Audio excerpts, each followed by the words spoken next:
दोस्तों बहुत बहुत स्वागत है आप सभी का एक बार फिर से। जी हाँ दोस्तों, आज पूरे दिन की कई महत्वपूर्ण और बड़ी खबरें निकलकर सामने आ रही हैं। जानेंगे सभी खबरों को विस्तार से। तो दोस्तों, खबरों में आगे बढ़ने से पहले वीडियो को एक प्यार भरा लाइक जरूर कर दें और ताजा खबरों को जानने के लिए चैनल को सब्सक्राइब भी जरूर कर लें। तो देखते हैं पहली बड़ी खबर क्या निकल कर आ रही है। दोस्तों, आज की पहली बड़ी खबर निकल कर आ रही है जो कि कोरोना वैक्सीन को लेकर है। जी आपको बता दें कि 1 मार्च से 45 साल की उम्र से ऊपर वालों को लगेगा टीका। सरकारी केंद्रों पर फ्री तो प्राइवेट केंद्रों पर लगेगा पैसा।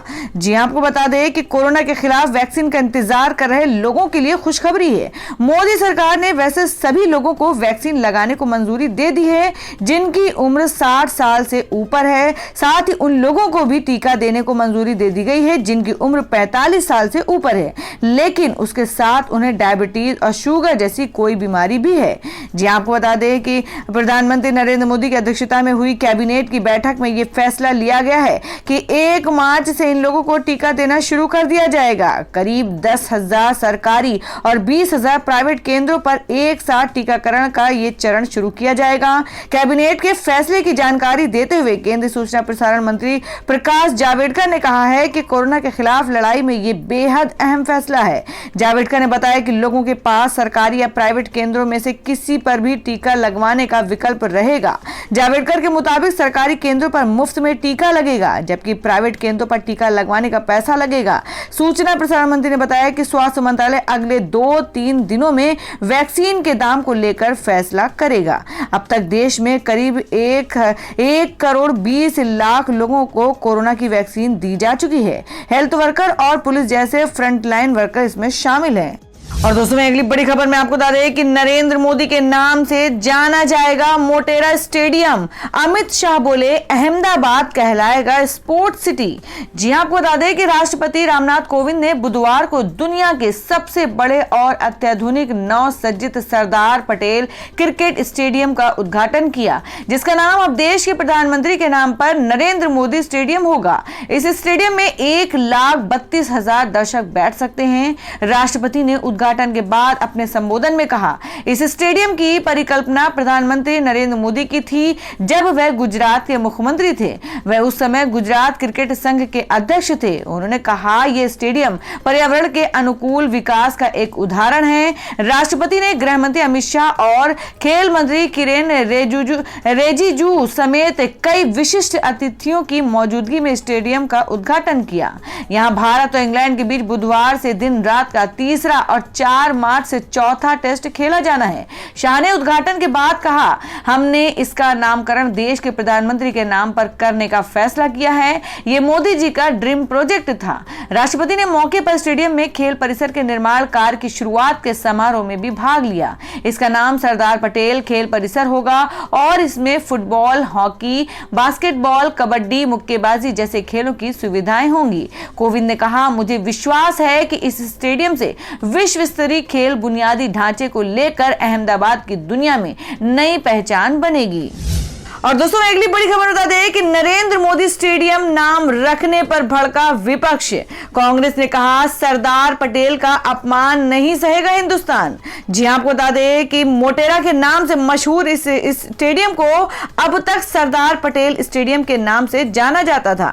स्टेडियम के नाम को बदलना कई लोगों को पसंद नहीं आ रहा है।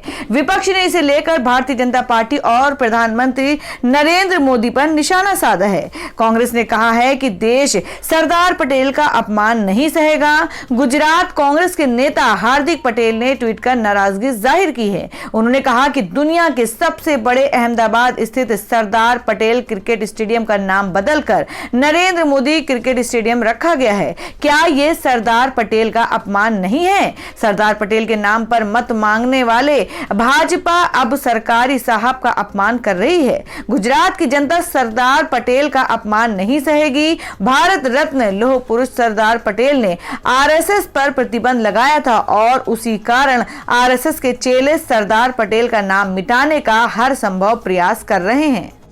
और दोस्तों अगली बड़ी खबर निकल कर आ रही पश्चिम बंगाल से, जो कि कोकीन केस को लेकर है। जी हां, बता दें कि जिसमें बीजेपी नेता राकेश सिंह को 1 मार्च तक पुलिस कस्टडी में भेजा गया। जी हां, बात करें कि पश्चिम बंगाल के कोकीन तस्करी मामले में गिरफ्तार किए गए बीजेपी नेता राकेश सिंह को अदालत ने 1 मार्च तक के लिए पुलिस कस्टडी में भेज दिया है। मंगलवार को राकेश सिंह को गिरफ्तार किया गया था, जिसके बाद उन्हें कोलकाता के अलीपुर कोर्ट में पेश किया गया। अदालत ने राकेश सिंह को 1 मार्च तक के लिए पुलिस कस्टडी में भेज दिया।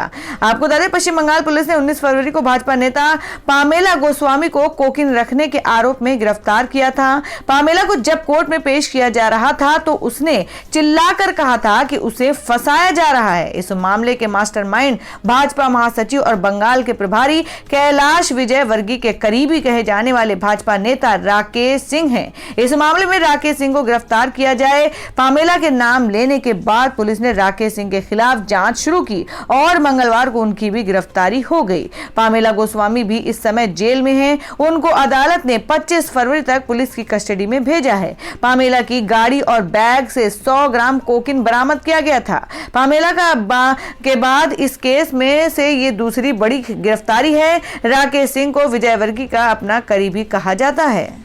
और दोस्तों अगली बड़ी खबर में जान लेते हैं क्या है देश भर में कोरोना संक्रमण के ताजा हालात। जी आपको बता दें कि देश में फिर कोरोना विस्फोट, सबसे अधिक 15,350 नए मामले दर्ज। महाराष्ट्र में कहर, एक्टिव केस 60,000 के करीब। जी आपको बता दें कि महाराष्ट्र में कोरोना वायरस ने फिर से रफ्तार पकड़ ली है। कोविड वायरस से संक्रमित होने वालों की संख्या राज्य में लगातार बढ़ती जा रही है। अब यह मामला अनियंत्रित होता दिख रहा है। बुधवार को राज्य में 8,807 नए कोरोना के मामले दर्ज किए गए हैं। 18 अक्टूबर के बाद सबसे ज्यादा मामले आज दर्ज किए गए हैं। इस तारीख को 9,060 नए कोरोना के मामले दर्ज किए गए थे। देश में 15,000 से अधिक मामलों की पुष्टि हुई है। वहीं कोरोना की वजह से और मरने वालों की संख्या 122 हो गई है। महाराष्ट्र में सबसे अधिक 59,358 एक्टिव केस हैं। तो दोस्तों, क्या कोरोना के बढ़ते प्रकोप को रोकने के लिए फिर से लॉकडाउन लगाना उचित होगा? आप अपना सुझाव कमेंट बॉक्स में जरूर दें। बढ़ते अगली खबर की ओर। और दोस्तों अगली खबर में आपको बता दें, जो कि भारतीय किसान यूनियन के अध्यक्ष के तरफ से आ रही है। जी आपको बता दें कि नरेश टिकैत ने की राजनाथ सिंह की तारीफ। बोले वे बहुत अच्छे आदमी हैं, लेकिन बीजेपी में मोदी और अमित शाह की चलती है। जी आपको बता दें कि भारतीय किसान यूनियन बीकेयू के अध्यक्ष नरेश टिकैत ने रक्षा मंत्री राजनाथ सिंह की तारीफ की है। नरेश टिकैत ने राजनाथ सिंह की तारीफ करते हुए पीएम नरेंद्र मोदी और गृह मंत्री अमित शाह पर तंज भी कसा।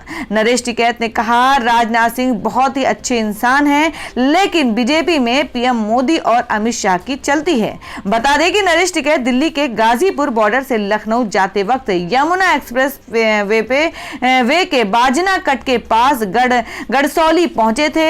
यहां पहुंचने पर किसानों ने उनका जोरदार स्वागत किया। इस दौरान उन्होंने कृषि कानूनों को लेकर सरकार पर जमकर निशाना साधा। नरेश टिकैत ने कहा कि यह सरकार जिद्दी है, सरकार को किसानों की बात सुननी चाहिए और अपना रवैया बदलना चाहिए। उन्होंने आगे कहा कि किसान भुखमरी की कगार पर पहुंच चुका है। किसान पूरी तरह बर्बाद हो चुका है। उसे अपनी फसल का उचित मूल्य नहीं मिल रहा है। बिजली की कीमतें बढ़ रही हैं। हर दिन पेट्रोल डीजल के दाम भी बढ़ रहे हैं। सरकार को अपना रवैया बदलना चाहिए। अगर थोड़े बहुत दिन और अगर ये सरकार रहेगी तो किसानों को अपनी खेती से हाथ धोना पड़ेगा। और दोस्तों अगली खबर में आपको बता दें कि जिसमें पीएम नरेंद्र मोदी बोले, कहा सरकारी कंपनियों को केवल इसलिए नहीं चलाया जाना चाहिए कि वे विरासत में मिली हैं। जी हां, बात कर रहे हैं कि प्रधानमंत्री नरेंद्र मोदी ने कल कहा कि व्यवसाय करना सरकार का काम नहीं है। उन्होंने कहा कि उनकी सरकार रणनीतिक क्षेत्र में कुछ सीमित संख्या में सरकारी उपक्रमों को छोड़कर बाकी श्रमों के सार्वजनिक उपक्रमों के निजीकरण को प्रतिबद्ध है। उन्होंने कहा कि सरकारी कंपनियों को केवल इसलिए नहीं चलाया जाना चाहिए कि वे विरासत में मिली हैं। प्रधानमंत्री ने कहा कि घाटे में चल रहे सार्वजनिक उपक्रमों को वित्तीय समर्थन देने रहने से अर्थव्यवस्था पर बोझ पड़ता है। पीएम मोदी सार्वजनिक क्षेत्र की कंपनियों पर आयोजित वेबिनार में कहा कि बजट 2021 और 22 में भारत को ऊंची वृद्धि की राह पर ले जाने के लिए स्पष्ट रूपरेखा बनाई गई है। 2.5 ट्रिलियन रुपए के इन्वेस्टमेंट के अवसर मिलने का अनुमान है। और मैं ये भी कहूंगा कि ये प्रक्रिया आगे भी जारी रहेगी। सरकार जिस मंत्र को लेकर आगे बढ़ रही है वो है मॉनेटाइज और मॉडर्नाइज। जब सरकार मॉनेटाइज करती है तो उस स्थान को देश का प्राइवेट सेक्टर भरता है। प्राइवेट सेक्टर अपने साथ निवेश भी लाता है, ग्लोबल बेस्ट प्रैक्टिसेस भी लाता है। तो दोस्तों, खबरों में आगे बढ़ने से पहले जान लेते हैं आज के माइंड क्विज के सवाल को। आज का सवाल है, आपको बताना है कि उत्तराखंड के मुख्यमंत्री का क्या नाम है। इसका जवाब आपको वीडियो के नीचे कमेंट बॉक्स में देना है और सही जवाब देने वाले को रैंडमली सिलेक्ट किया जाएगा और वो जीत सकते हैं बम्पर पुरस्कार। तो बढ़ते हैं अगली खबर की ओर। और दोस्तों, में अगली बड़ी खबर निकल कर आई जिसमें कांग्रेस के वरिष्ठ नेता कपिल सिब्बल ने पार्टी के पूर्व अध्यक्ष राहुल गांधी को दी नसीहत। जी आपको बता दें, उन्होंने कहा कि उत्तर का हो या दक्षिण का, देश के हर मतदाता का करना चाहिए सम्मान। जी आपको बता दें कि कांग्रेस के वरिष्ठ नेता कपिल सिब्बल ने पार्टी के पूर्व अध्यक्ष और वायनाड से सांसद राहुल गांधी द्वारा दिए गए एक बयान को लेकर नसीहत दी है। सिब्बल ने कहा कि हमें सभी वोटरों का सम्मान करना चाहिए। उन्होंने भाजपा पर भी निशाना साधा। सिब्बल ने कहा, बंटवारे की राजनीति तो भाजपा करती है। मतदाता चाहे उत्तर भारत का हो या फिर दक्षिण भारत का, सभी मतदाताओं को वोट देने की समझ है। मैं कोई व्यक्तिगत टिप्पणी नहीं करना चाहता हूं। मतदाता कहीं का भी हो, उसे इज्जत देनी चाहिए।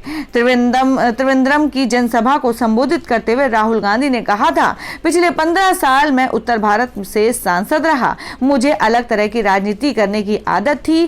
केरल आना मेरे लिए नया अनुभव था। मैंने देखा कि यहाँ के लोगों को मुद्दों में दिलचस्पी है। राहुल के बयान पर बीजेपी ने निशाना साधा था। पार्टी ने कहा था कि गांधी परिवार उत्तर भारत के लोगों के प्रति हीन भावना रखती है। फिर ये यहाँ से राजनीति क्यों कर रहे हैं? राहुल गांधी यहाँ की जनता का अपमान कर रहे हैं। स्मृति ईरानी ने निशाना साधते हुए कहा था कि इनकी मां सोनिया गांधी सांसद हैं और राहुल गांधी ने जो बातें कही हैं वो माफी के लायक नहीं है। और दोस्तों, में अगली खबर आ रही है महाराष्ट्र से। जी आपको बता दें कि पुडुचेरी सरकार गिरने के बाद शिवसेना को डर। कहा, महाराष्ट्र में ऑपरेशन लोटस शुरू कर सकती है बीजेपी।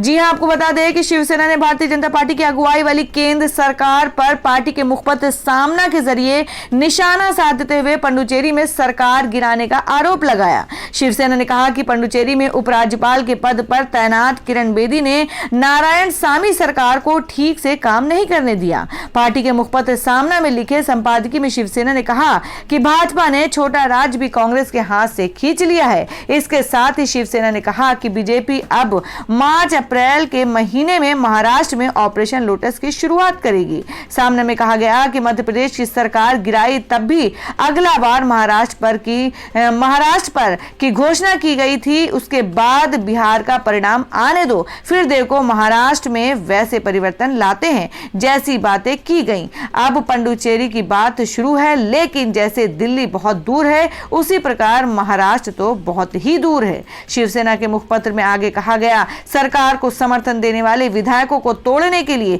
ईडी, सीबीआई और इनकम टैक्स आदि यंत्रणा का प्रयोग किया गया। ऐसा आरोप कांग्रेस के प्रमुख नेताओं ने लगाया है। महाराष्ट्र में भी यही शुरू होने के कारण पुडुचेरी में जो कुछ हुआ उस पर विश्वास रखना ही होगा। और दोस्तों, में अगली बड़ी खबर आ रही है पश्चिम बंगाल से, जो कि राज्यसभा इलेक्शन को लेकर है। जी आपको बता दें, जिसमें दीदी से छिटक सकता है मुस्लिम मतदाता। अब बंगाल के बड़े मुस्लिम नेता ने दिया ओवैसी को खुला समर्थन।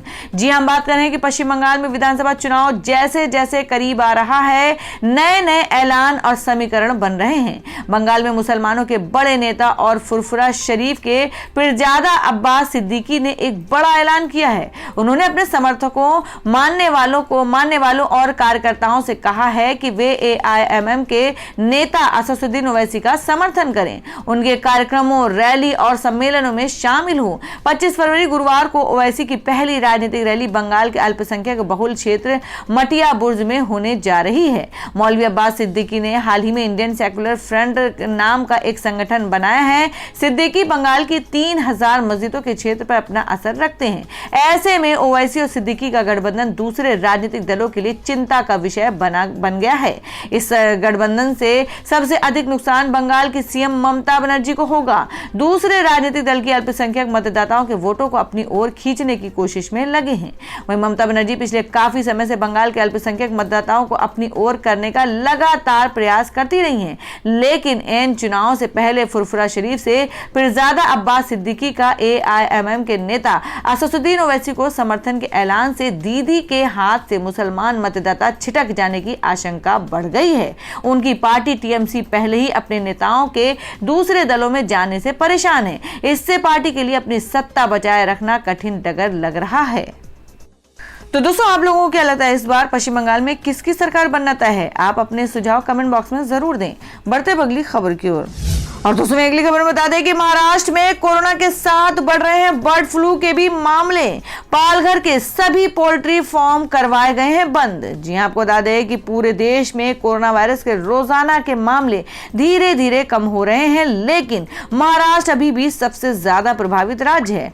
कोरोना के बढ़ते मामलों की वजह से वहां के कई जिलों में लॉकडाउन का ऐलान किया गया है। कोरोना से लड़ाई अभी जारी ही थी कि राज्य में बर्ड फ्लू ने भी दस्तक दे दी, जिस वजह से पालघर में बड़ी संख्या में मुर्गे मुर्गियों की मौत हुई है। मामले की गंभीरता को देखते हुए प्रशासन ने भी जिले में चिकन की बिक्री पर अस्थायी रोक लगा दी है। साथ ही सभी को इस वायरस के प्रति जागरूक किया जा रहा है। जानकारी के मुताबिक पालघर के 45 मुर्गे मुर्गियों की मौत हुई थी, जिसके बाद स्वास्थ्य विभाग की टीम ने उनके सैंपल लेकर जांच के लिए भेजे हैं, जिसमें सभी बर्ड फ्लू पॉजिटिव पाए गए हैं। इसके बाद प्रशासन भी एक्शन में आया। साथ ही जिले के सभी पोल्ट्री फार्म और चिकन शॉप को अगले 21 दिनों के लिए बंद कर दिया गया है।